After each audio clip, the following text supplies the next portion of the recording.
Good morning, gentlemen of the media. Nice to see you. Thank you all very much for coming for the second day, and I have just the tiny pieces of housekeeping as usual. Please could you turn your phones to silent. Please, if you want to tweet #EMEgypt, please do so, or I believe you can do so via the messaging via the conference app, is that right? If you want to send comments or questions about this session, I will open my Twitter now. I can't guarantee that I will ask them, but I can guarantee that I will try and see them. So please join me in welcoming to the stage this morning His Excellency Mr. Tarek Kabil, Minister of Trade and Industry. So, Your Excellency, good morning. As with the Minister of Finance yesterday, we started our discussion by looking back at the past year, a momentous year for Egypt. Obviously, a lot of movement on the macro side, but when you were here with my friend Chris last year, I know that you talked about a number of things, about industrial growth, about the trade balance, and about that perennial criticism or question mark of Egypt, the ease of doing business. Those are three things you particularly mentioned as targets for this past 12 months. How do you feel you did on those? What else happened that you feel to be important to signal? Thank you very much for having me. First, let's look at the past. Let's look at last year. I mean, 2016 was a critical and a difficult year. Let's look at it from an industry standpoint. There was not enough industrial land. There was some obstacles in terms of legislations. Ease of doing business was obviously not the best. And in 2015, we had probably the worst year in the history from a trade balance. So where we are now, let's look at some of the legislations that we passed, which will answer some of your questions. One is industrial law license. And I remember I talked to Chris because I was still in the work at that time.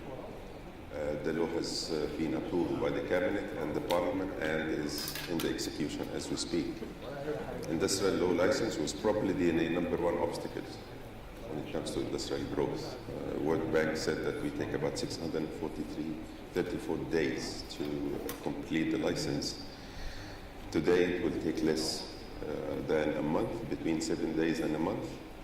So 80% of the industry will have license through notification, and 20% will have a pre-approval. We also, for the first time, the government let go some of their responsibility to private sector. Unusual for Egypt. Very unusual. Unusual for anyone.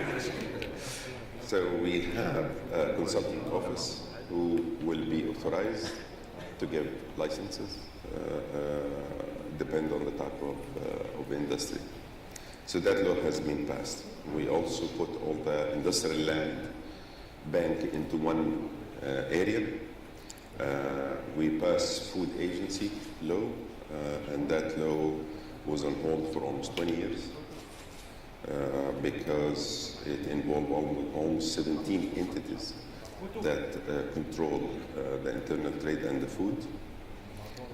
We also passed the import registry law to ensure that the proper professional traders who can import and deal from that standpoint. And in order to do that, we had to create several organizations. So we create MSMEs organization, which will handle the entire MSMEs platform, including entrepreneurship. We create Export Development Authority. We create an organization for the Golden Triangle, which is one of the long-term mega development project for Upper Egypt. And we restructured the Ministry of trade and industry in order to create those type of organizations. I mean, let's go into more detail on some of them, but the one point I would pick up from all of that is that in order to achieve these goals of reducing something from 634 days to between 7 and 30 days, it's never enough just to say, here's a law. It's about institutional development. It's about having the capacity within the system and the empowerment of the people within that system to take decisions. So, and that's not something you can create with a signature. How do you go about doing that? It's about the institutional capacity building. How's that been manifested? The first thing when I talked to people in the industry, that was clearly the number one obstacle. Once we passed the law and we submitted to the parliament, we started actually preparing all what you just mentioned. We had today a dedicated organization for that particular law in terms of the execution. We're upgrading our branches across the nation. We're automating as we speak the entire licensing platform in order to make sure that we issue license automatically within every government rather than do it in Cairo. And actually we started applying it before the law has been approved. So it is applicable as we speak, it's being approved, it's being implemented as we speak. If you look at today, since the beginning of the year, we passed about 1,600 approval for manufacturing facilities. Most of them are informal, who finally get the license, which is, I think, extremely important to be formal and to be able to expand their business through having financial support through the banks. So, totally aware of what you said, but I think the good thing is we started the implementation early on and the preparation. And you know, I suppose a good thing and a challenging thing about having such a measurable commodity as time it takes to get a license is that you are on what is de facto a KPI. How do you monitor that? Because there's, in addition to the institutional capacity, there also has to be management. Not you personally, obviously, but probably you personally a bit, at a central level of, well, are we achieving these targets? Where are we going wrong? So again, you mentioned about reforming the ministry. Could you perhaps tell us a little bit about how that took place, what the difference in the organisation of the ministry is now than it was a year ago, and what that means for KPIs and delivery?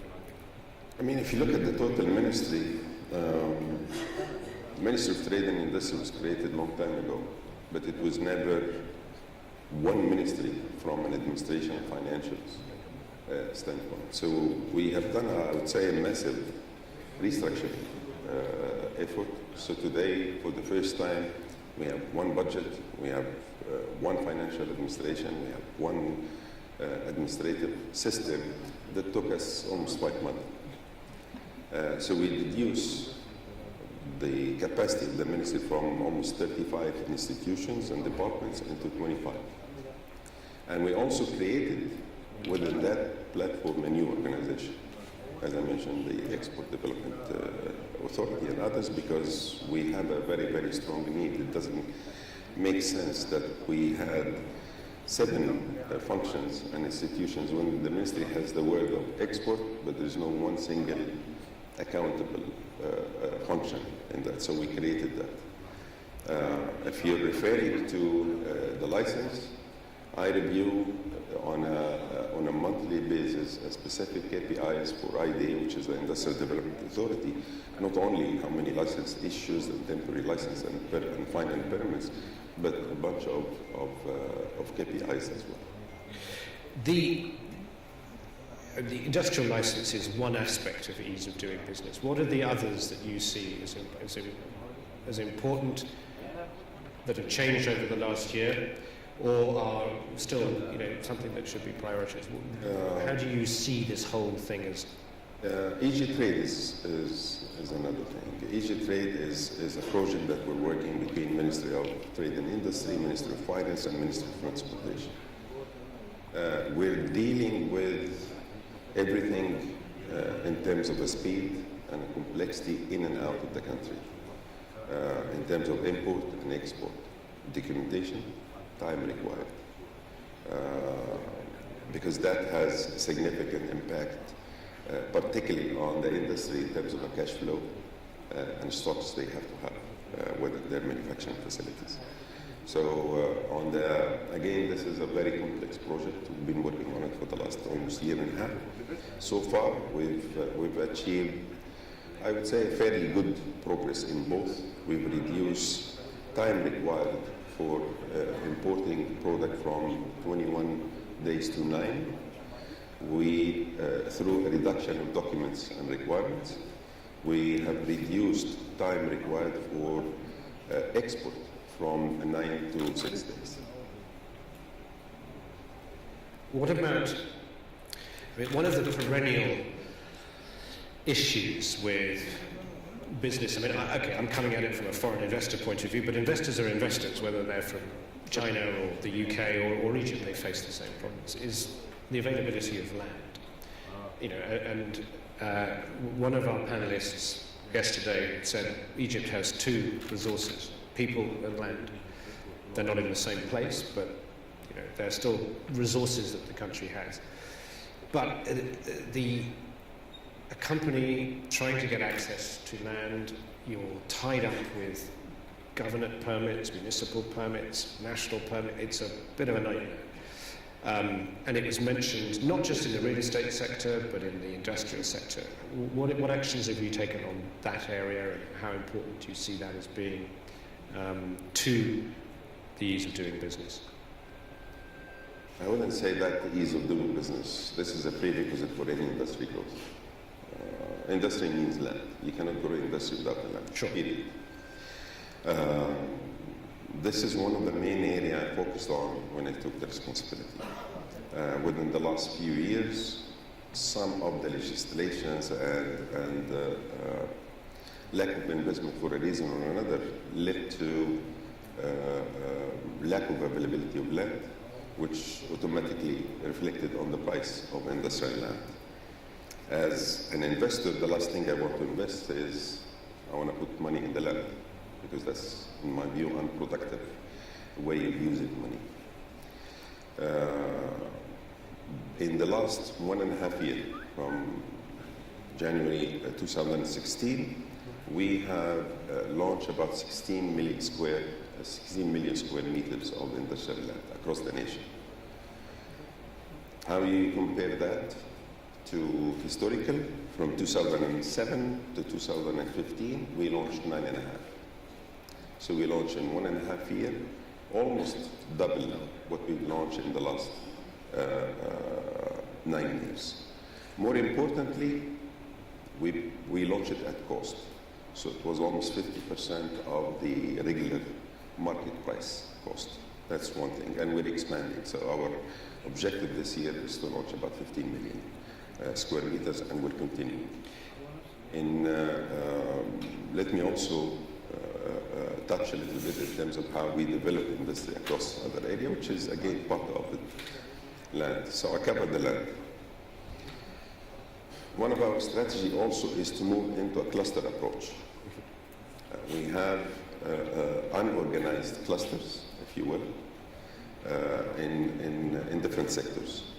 So we are building, as we speak, almost 4 main clusters for textile in Badr City, for leather in Rubeki, for furniture in Dumyat, and for plastic in Alexandria. 2 of them almost done. On the leather, we have different stages.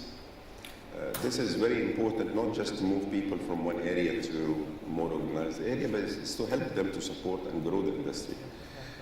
Because where they are, they don't have a place to expand. There's no R&D. There's no any facility to help them to export. The new areas we have state-of-the-art technology centers to help particularly the smaller ones, the smaller manufacturers. We have state-of-the-art industrial wastewater treatment. We have all the facility required for the manufacturer in order to grow, plus obviously in addition to more space. And the way we're looking at it is, the whole objective is how can we deepen the industry? How can we increase the added value? So instead of exporting raw leather, we export finished leather, then we export finished goods. This is one. Second, also it's an initiative we took last year, is we've launched ready-made manufacturing facilities, particularly for small manufacturers. We took that initiative, we built 3 complexes. We're building 3 complexes as we speak, one of them in Sadat City, which will finish almost in 2 months as of today. The other one in Badr City, the other one in Port Said. The objective of that is to help people. First of all, we build everything between 9 and 11 months. So when you allocated the manufacturing facilities, you order your equipment, we give you the plant ready, including license. You put your equipment, you start working. So it helped 2 things. It helped small manufacturers, and it helped the industry to get into the economy in a much faster way. If I give them the land, it might take him 2 to 3 years. So those are extremely important initiatives in order to fuel the industrial growth.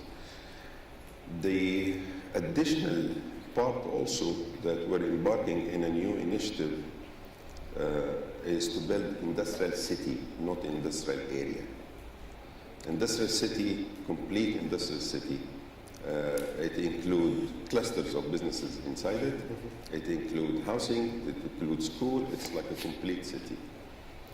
Today, at 1:30, we'll be signing the first MOU with a Singaporean company to build the first one, first city in north of Fayoum on the space of almost 33 million square meters. In terms of, I mean, I'm not really going back to the land, but if we get a little more granular on the industrial city. This is a type of project that has been very successfully implemented in a number of countries in the region and globally, and Singapore being a classic example of that. But one of the important, who owns this industrial city? And is the land there leased to the investors, or can they buy a freehold? These are all important things in terms of access to finance for the investors. First of all, it's a PPP type project. Right. So we're creating a company to have a joint venture with the Singaporean company, with the objective that I want them to manage the city, not the government, if you will. Great. So it will be an evaluation of the land. That will be our share, in addition to the infrastructure up to the edge of the land, and they'll do the development. So we'll work together to have the proper development in terms of what type of industry, what's the strategy, is it lease, is it sale? We will do all that. This company have done major development in terms of industry in China, in Thailand, and in other countries, which I think will be a significant added value. More importantly, there'll be a key milestone in terms of marketing to that city. So they'll be able to attract FDIs in the sector which we agree to be in that particular city. And the city itself has no special tax, or it's not a free zone. It's more of just a concentrated piece of infrastructure. Is that correct? That is correct. I mean, it will be governed within the investment law, which is applicable to all industries. Yeah, but it's no special environment. And presumably you would choose it, should that be the success that we hope it will be, to replicate that concept in other places. Yes. So would you be then focusing this city on a particular type of industry, or is it up to the Singaporeans? No, we've done a research. I mean, in terms of what are the needs in that particular area, what are the needs in terms of an overall country, and we will obviously validate that research, but we're looking to 4 main clusters within that particular city. Tell us what they are. It include engineering, include automotive industry, include textile, and include chemical and pharmaceutical. Let's come and talk about the trade balance a little bit. You very I think honestly put forward that 2015 was a pretty tough year for Egypt. In terms of the trade balance, it's improved significantly in the last year. Where do you feel you are now with that, and the efforts that you're making to to make the trade balance something that isn't terrifying for the country financially and economically? I think this is one of the areas we've achieved a significant success. If you look at 2015, as I mentioned, was probably the worst in terms of the trade balance, because actually we were subsidizing the US dollars. Because with that strategy, in a way, we pushed people to move away from industry to trade. I mean, trade is easy. What we're doing today is to get people back from trade to industry. In 2015, import went up to almost $71.3 billion, and export dropped to 18.4. We had a trade deficit of $52.9 billion. And this is obviously unsustainable. Indeed. In 2016, we took some trade decision to make sure that whatever product we're getting is a good quality product, because we're getting a lot of junk in a way. That helped in 2016 to reduce trade balance by almost 17%. So we're talking about almost $10 billion, 8 billion drop in import, and 2 billion growth in export.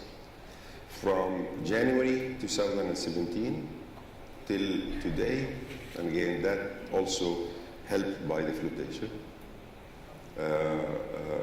Trade balance reduced further by 37% from January 1st till today. Importation down by 23% to almost 30 billion, and export grew by 11.5 to 15 billion. So within the 1.5 years, we've been able to reduce trade balance by more than 50%, although our objective is to reach a 50% trade deficit by 2020. So we are today. The good thing that every single sector in the industry from an importation standpoint declined by double digits. Ready-made garment minus 59%, engineering minus 30%, leather minus 29%, furniture minus 44%. That gave a bit of an oxygen to the local industry to fill that gap. This is why, if you look at our industry growth today, are probably all-time high in terms of records. If you look at the World Bank report in terms of an industry growth, April 2016, we're minus 17. June 2017, we're plus 27. You're talking about a gap of 44. The Economist report, which was issued, I guess, last week, Egypt was number one in terms of industry growth by 33%. So all those combined help the industry growth. I mean, there are two, like in any trade balance, there are two broad components. There's the structural, and then there's, if you want to call it, the macro. Now, obviously the currency revaluation made exports more competitive and imports far less competitive. So there were a number of positive macro reasons why the trade balance would improve. So, but there are still some structural issues, as you said, the quality of local production, the availability of raw materials. Agriculture, food, has always been an issue in Egypt in the sense of, you import more grain than anyone else in the world, if I remember. These are long-term structural issues that need to be addressed, as well as getting the macro right. And like all structural issues, it takes longer to change the structure than it does simply to change the price. So what efforts have you made or are you making to look at the structural parts of the export-import balance, as opposed to in terms of import substitution, local production, that type of thing? First of all, I think you should not undermine the short-term actions. No. I mean, they're fantastic. It does help the long term. So Absolutely. what you need to do is to build on the short term. Yeah, you can't have the long term without the short term. Of course. If you're, I mean, they're linked together. yeah. This is a total country reform, not just the Ministry of Trade and Industry, because if you analyze the import, we have strategic material that we buy. I mean, grain, for example, that we don't have enough, so we're importing. This is why we're expanding with 1.5 million acres in order to fill that gap. From an industry standpoint, we're working even within that project in order to add value to the agriculture. So instead of exporting raw vegetables and fruits, for example, we will add value. So this is part of that entire plan. If you analyze also the import, which we did, what we've done is probably a little bit the easier one. Okay? What we're working on in terms of the added value and how can we deepen the industry. So for example, appliances. We're embarking in a major project to reach a 90% local components, manufactured locally. So we're taking sector by sector. That's what we're doing. Automotive, we're working on it very hard in order to create automotive hub for Egypt, which again will help close the gap and deepen the industry and reduce unemployment. So we're taking sector by sector. We even started to look at the equipment as well in terms of packaging equipment. Pharmaceutical is another sector that we're looking to expand big time because we're importing a significant portion of our pharmaceutical needs as well. I mean, I know you're a minister, but you're a private sector person in your heart, I think. I was. You were. But they haven't removed your heart since you become a minister. I'm sure you're still. The heart will always be private. Yeah, your heart will always be private, absolutely. But I mean, this is vitally important in someone in your position. Is that you come from a different DNA, so you understand. How has industry responded to this? I mean, you will be dealing with them. There's always often historically been a little bit of tension between the trade and industry minister and industry itself because on one hand you're promoting, but on the other hand you're also regulating. And that can sometimes be a little difficult to balance those two priorities. There has been, amongst industry people that I know in Egypt, weariness, cynicism, skepticism, I think would be the words I would use, up to about a year, maybe just less than a year ago. How do you feel that the private sector is responding to this? Do you feel they are on side with these efforts to accelerate the process of change? The answer is yes. 2016, as I mentioned, was a very difficult year. This is where we started really the heavy reform. We have shortage of forex, which primarily impacted manufacturing. They didn't have enough money to buy raw material and expansions in terms of fixed assets and investment. So that complicated the issue. Today, we're out of that box. What we've done on the trade helped significantly the expansion of the industry in most of the fields. Some industry were running 30% capacity utilization. 30% is just is about to die. Today, the same industry running 80%. What I was also surprised is the ability of the local investors, the local manufacturing, the local industry is to invest and fill the gap of the lack of importation. This is why today we're not seeing any shortage. This is why today you're seeing the industry growth at 33%, despite a slow FDI. Sure. So I think from an industry standpoint, that debate, you're absolutely true. We had that significant debate from the trade side rather than from the industry side. Yeah. But at the end of the day, We put a clear strategy in terms of where do you want to see Egypt 5 years from today, and we have to do what we have to do.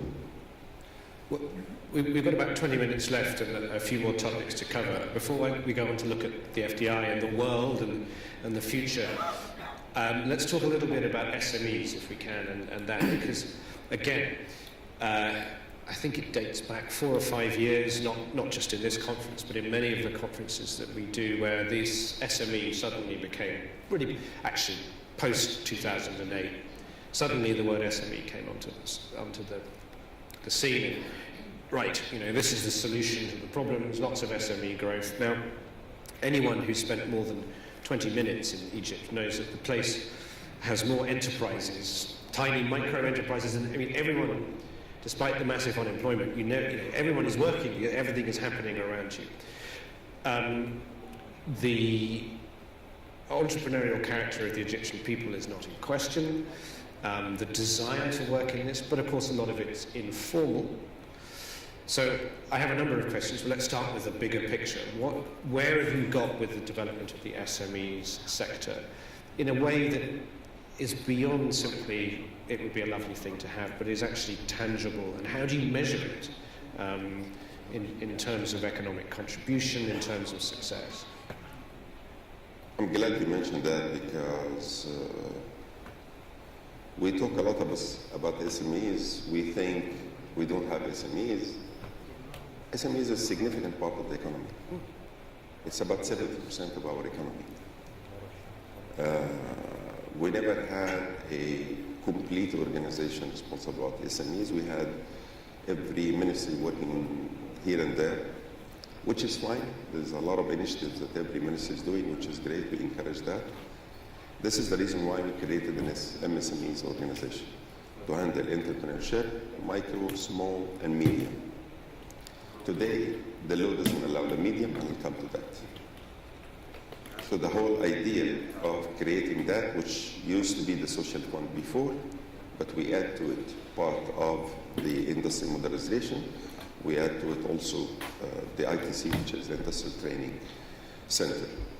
What we're trying to do is to create that organization to help people from creating the idea, funding, training and development, all the way to startup. Last year, we funded about 7 billion to micro and small.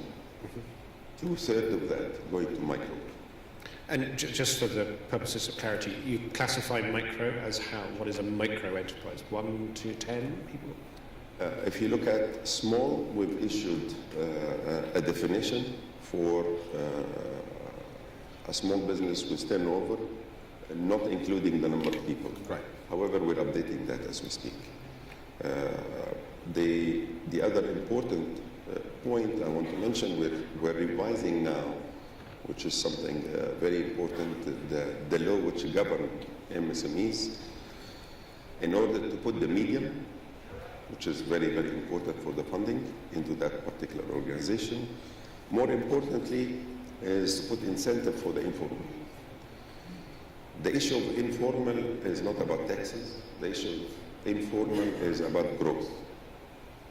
The informal will always have an issue of growing because they don't have an access to funding, they don't have an access to land, they don't have access to expand. Moving informal to formal, again, is not about taxes, it's about helping them to grow. So we're designing a specific package in order to sort of transition and help them to move to formal, again, with the objective not to take from them taxes, but actually to help them and help them to grow. The Robeki, the ladder city, is a perfect example to that. We also have done, or this is from an industry standpoint, not from an overall projects, we've done an investment map for the first time across Egypt. We had a group of people who visited every single industry area. We started with Upper Egypt.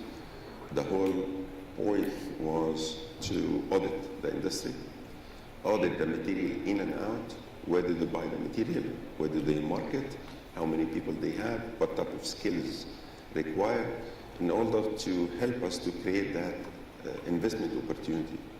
So you will see examples of a cluster or an industry area, it has several types of industry, they don't communicate to each other. No, I can So imagine. everyone is buying material from another area where you have an opportunity to create that particular one. We created over 4,000 investment opportunity across Egypt. It is in the website as we speak. That answered the question, if you want to invest, where to invest. So again, this is part of helping people to... But is that partially at least designed to to create linkages for SMEs? So, an SME or even a micro becoming small, one of the ways, as you said, is growth. So more business. If they can integrate themselves into a cluster supply chain, that effectively gives them the ability to grow and to become formal. Is that the way that the thinking works? Partially? Yes, of course, partially. But I mean, again, as I mentioned, the more important point, you'll see people who has idea, they know what to do. That's fine. Yeah. Definitely, we'll support them. But others, yes, I want to invest in industry. I don't know what to do and where. That will give them the answer. So this is how big is the market in that particular area. This is the need for that governance. And some of the investment opportunities are replicated across the country. Just the final point on this sort of SMEs area is you mentioned a couple of times that tax is not the issue. Do you mean that tax is not the issue for the government, or tax is not the issue for the micro enterprises? Well, if you ask the Minister of Finance, of course, his answer will be different. Tax is always different. He was good about that. Yes. I think my point from an industry standpoint, I don't want to move them from informal to formal to take taxes from there. Yeah. That's absolutely not the case. I want to move them from informal to formal in order to help them to grow. If he continues to be informal all his life, most probably at some point of time, that business will die. Yeah, We've seen that before. yes, they're quite fragile businesses. Exactly. So when he's small, I want to micro, I want to move him to be small, and then to be medium, to be large. You will never be able to do this except if he's formal. I cannot, as a government or as a minister, help anybody to grow unless I see him. Yeah. Okay, makes sense. 10 minutes or so left. Let's start by looking internationally. Since we last spoke, we've seen the protectionist rhetoric of some of the larger economies in the world, in particular gentlemen on the other side of the Atlantic at the top of that list. Rhetoric. I use the word rhetoric because there's been a lot of noise but not a lot of action. Use the word what? Rhetoric. Oh, okay. He hasn't actually done anything. He's just, other than TPP. Yeah. But he's made a lot of noise. But 5 years ago, even of course before that, there was a lot of globalization, trade grows. We're in an interconnected world. Now the rhetoric, the story seems to have changed. That more and more countries are looking, if not to put up barriers, then to slow down the opening of economies. My own country, unfortunately, is putting up trade barriers rather than pulling them down. In Europe, Which country? UK? UK. Yeah, I honestly, I was just, what is going on? Anyway, never mind. The point I'm trying to make is that the environment for international trade is perhaps appears less positive. There are some barriers to that. Egypt, yourself, said a crucial part of our future economic strategy is exports. How do you balance those two things? We're going to build exports in a world that seems to want less international trade, or at least that international trade isn't going to be growing so fast. Well, let me look at it from a global perspective first. I mean, if you look at global trade, 2015 was growing about 2.6. 2016 dropped to 1.3. The forecast is rebound to 2.4, so not even less, not even close to 2015. The political arena is quite foggy at that time. The US is moving into more protection type strategy in a way. However, the point is, I mean, it's proven by stopping the discussion with the EU and the Asia. However, they're supporting, and even that's my discussion with the official people in the US, they're okay with the bilateral agreement, but they're not okay with the multilateral agreement. Yeah. And they want to add another F to the FTA.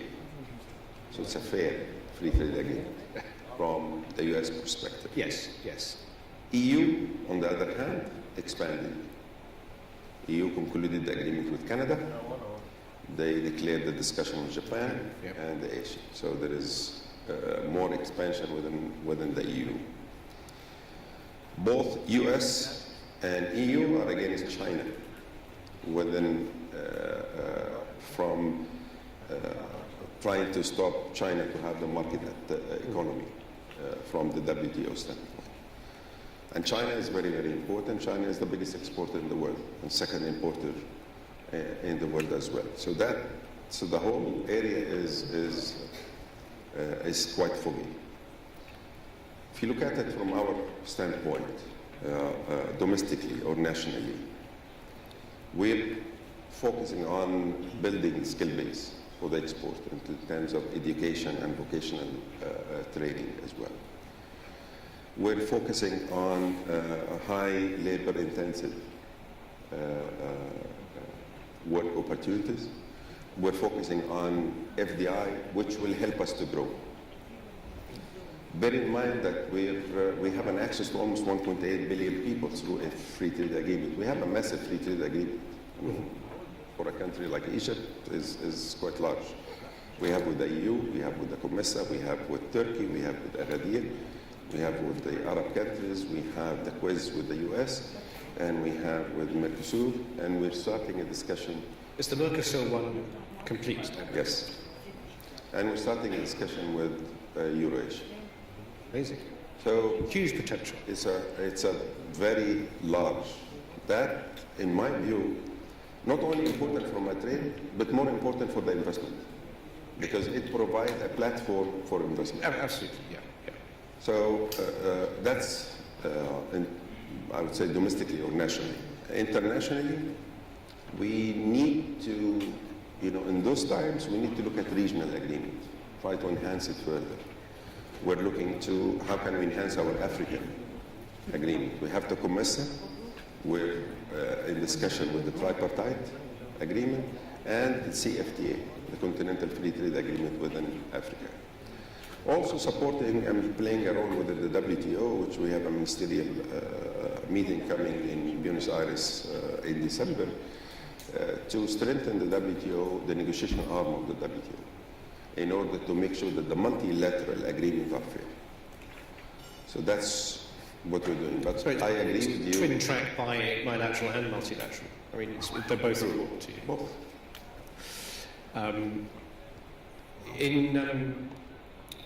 In terms of, again, going forward 5 years and even more than that, one of the points I brought up yesterday to a variety of people was that, one of the great things about Egypt is that it's a very diversified economy. It genuinely is, and there's no, you're not a mono economy or even focused on things. However, in the past, what that has made slightly difficult for policymakers is to find a focus for the type of areas where they believe the country can have a sustainable competitive advantage over a number of years. And I gave the example yesterday of a former chairman of GAFI sitting, not in this stage, but in a room saying, we've managed to narrow our focus to 28 sectors for investment.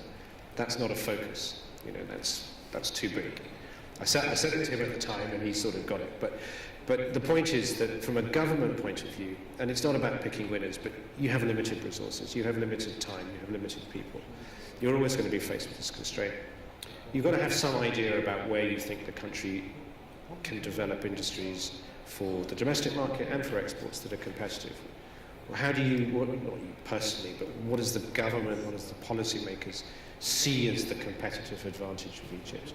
Say let's just start and say 5 years, and then we can talk about further out in the future briefly as we move to the end.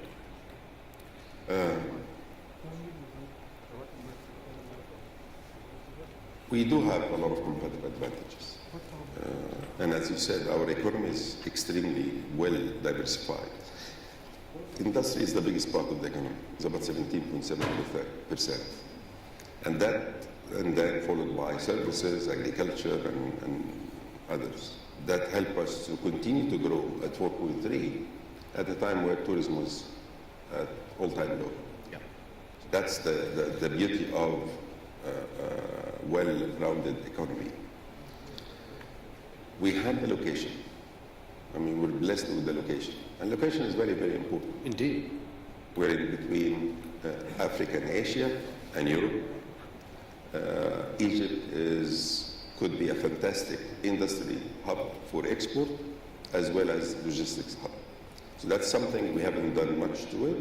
I mean, we're blessed with it. We're working today with the Suez Canal corridor in order to move into the global logistics hub as well as industry hub. Most of our discussion when I travel abroad is about how different countries can use Egypt as a hub in order to re-export using our free trade agreement. That's something I would say we haven't tapped into yet, Yeah, I think but that's it true. will help us to continue to grow for the years to come. Second is the cost of doing business in Egypt is very low considering all what we said. We continue to have one of the cheapest skilled labor force across the world. So the cost of doing business in general in Egypt is significantly lower than Europe, even lower than China. I mean, China now are moving certain businesses, which is depending on labor force outside China, such as textile, because of their ability to compete. And we are one of the countries who are working to attract those type of investment.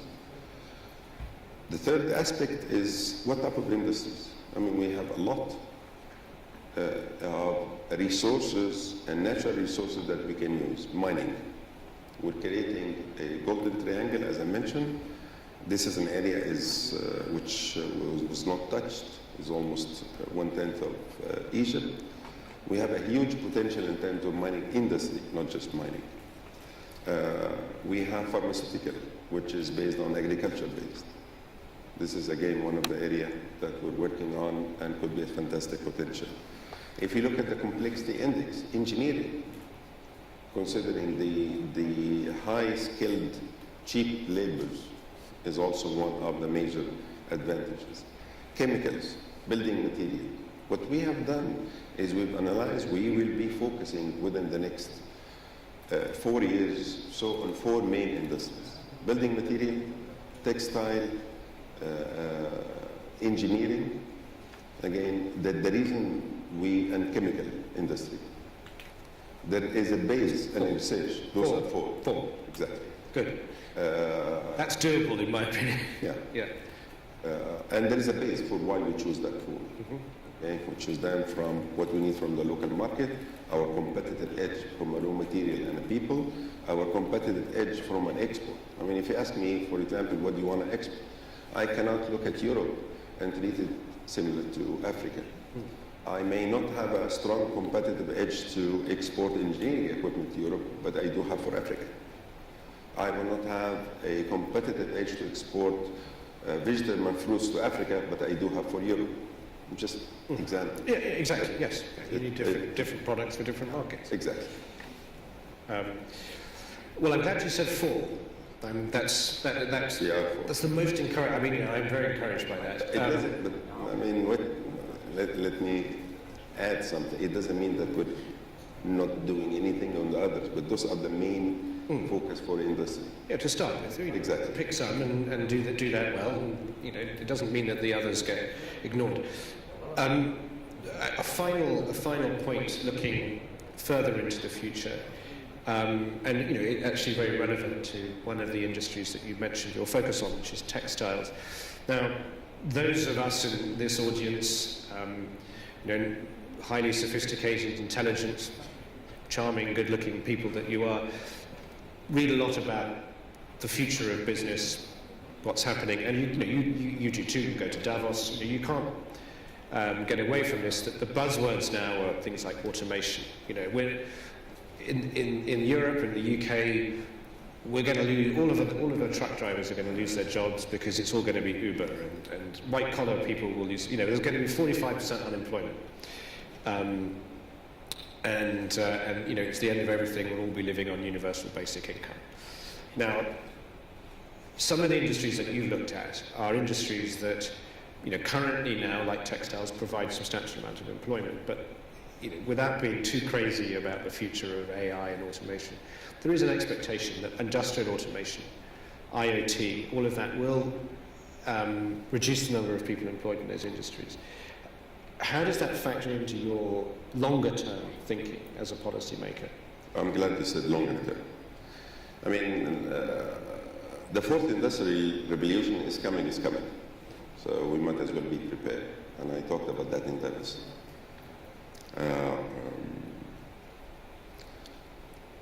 If you look at automation as a way to improve productivity, most of the issues happening in Europe and the protectionism, by the way, is not because of free trade, more than because of labor force. Yes.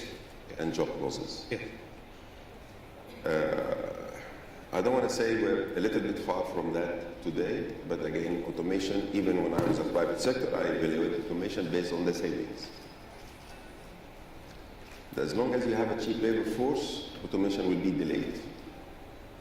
Yeah. You have more expensive labor force, automation is your solution. So that gives you a little bit... so you have more time to adapt than say... absolutely. But however, we're working a lot on that because we have to be prepared. We're working on creating more R&D centers in order to help productivity and automation. We just signed an agreement with the Ministry of Higher Education and Research. I signed a MOU 2 days ago with Siemens in order to help for digitalization, focusing on 2 of the main industrial areas we're working on. So we're creating a lab for R&D. We're creating an automation platform for that particular lab, as well as helping for sustainability as well. However, I don't think we need to be pessimistic. No. I mean, if you look at the past, when computers were innovated, everybody thought that everybody who's doing a paperwork would be at home. Computer became a business, a huge business today. When the internet came up, e-commerce came up. Look how many trillions today are being worked within the e-commerce platform. When ATM was issued, a lot of people expecting there would be a major setback on the banks and facilities. It helped the banking sector. So my point is, for every innovation, you have other sub-businesses. I mean, this is if you analyze the historical innovation across the world. So it's something that's in your thoughts when you look at long-term policy. I mean, I think that's the crucial thing, because we need to see that. Your Excellency, there's a big red thing saying time's up there, so we're going to have to draw this to a close. Let me say personally, thank you for giving us so much of your time and your insight. I've been scribbling down notes, and I will talk to you about a few things on the way out, because there are a couple of things that I think are interesting. I think it's great that after 4 or 5 years of significant challenges, we're now in a position to have a really substantive conversation about the future development of investment opportunities in industry and exports in Egypt. It's what everybody wants to see. And a lot of that's down to you, so thank you for being here, and thank you for all of that hard work. Please join me in thanking His Excellency.